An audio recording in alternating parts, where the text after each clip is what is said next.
More than 15 million visitors come to the North Carolina State Parks every single year. In addition to all the recreation and beauty they enjoy, there's a little bit of responsibility that goes with that as well. I'm Mark Cady, road tripping today at Lake James State Park and learning a little bit more about what we can do to help our parks succeed. Ranger Tom Randolph is with us today, and when it comes to the state parks for North Carolina, what is the mission of the NC State Parks? Yeah, that's a great question. It's really broken down into three parts: to protect the natural resources here in North Carolina. That's number one. Number two is to promote outdoor recreation, getting out and enjoying these places. And then number three is to exemplify and encourage good stewardship, to teach about why and how to take care of these wonderful places.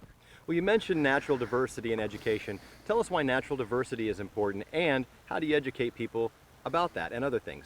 What we've learned in our science and in our parks is that diversity, having a variety of different types of plants and different types of animals, is really an indicator of the health of that park or that ecosystem. So when we teach about protecting diversity, what we're really teaching about is protecting and getting to know the ecosystem that's there and protecting all the plants that should be there. When we get into troubles is when a plant gets introduced, a non-native species gets brought in from another state or another country, and then that plant starts to get away from us and gets out into an area. Our job in our parks is to remove those non-native species, and that then will allow for more diversity to come in and take the place of those plants that shouldn't have been there in the first place. Well, people want to go to the North Carolina State Parks, and that's a great way to support them, but what other ways can people support the NC Park system? Well, you're right. Visiting our parks is, and really I should say your parks is the way to get started. And then once you visit the park, get to understand, get to know the science of the park, get to know the types of plants, the types of animals, the soil, the water, get to know about what type of watershed you live in. How does that water flow through the park?